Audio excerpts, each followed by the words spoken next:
Hi there, everybody. This is David, and did y'all hear the news?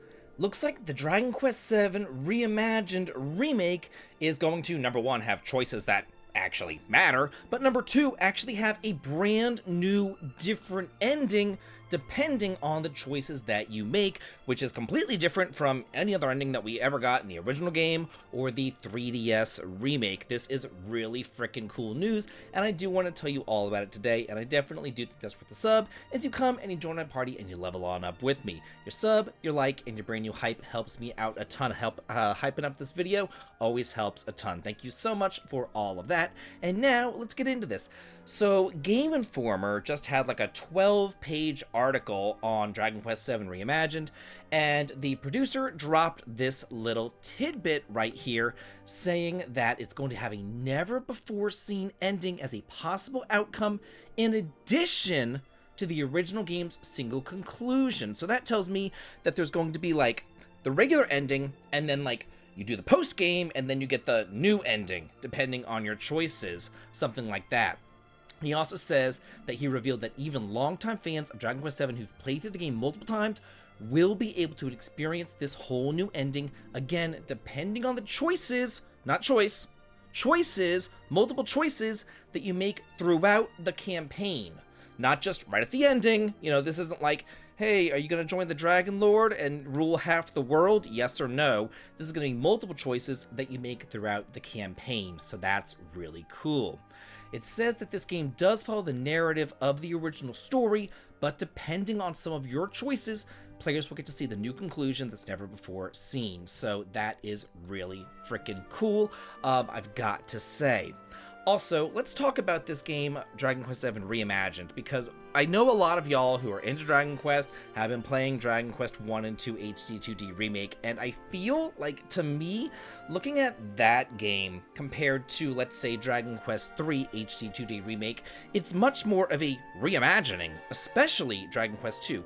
I feel like they probably looked at what they did with Dragon Quest 1 and 2 and they were like, wow, this isn't so much of a remake, it really is a reimagining, you know? They're adding in the mermaids, they're adding in all new storylines, they're adding in new party members, they're adding in the ship being able to go underwater, they're adding in so much different stuff. In Dragon Warrior 1, they added in the sigils, they added in the fairies, they added in the dwarves, they added in new dungeons, you know what I'm saying?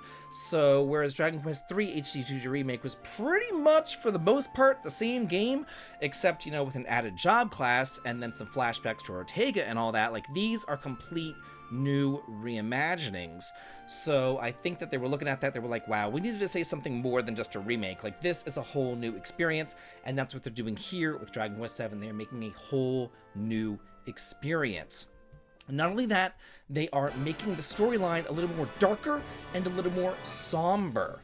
They said back whenever it first came out, Dragon Quest VII was often said to have more dark and sorrowful episodes compared to other entries in the series.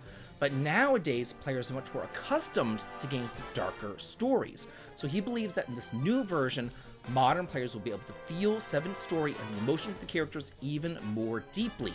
And one thing that we do know, Dragon Quest VII does have party chat, and it has been included in this game as well, so that's really neat. Another thing about the ending, we all saw this whenever they released the trailer and everything, right at the end, and they even said this whenever they first came out with the trailer, right at the end, there's this hooded, masked man. Well, I guess he's not masked, he's just a hooded man, but he has blonde hair, at least a blonde beard going on, so I'm like, oh my god, it's Kiefer, like, duh. So, like, to me, that new ending is going to be an older Kiefer coming up to join us after spending time with the Deja tribe.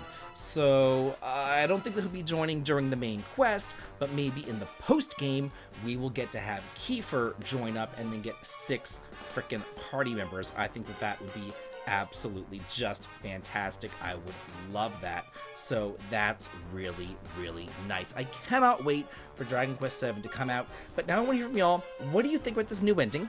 Do you think it is just going to be older Kiefer joins up? Do you think it's going to be something else? Let me know in the comments. And as always, have a good day.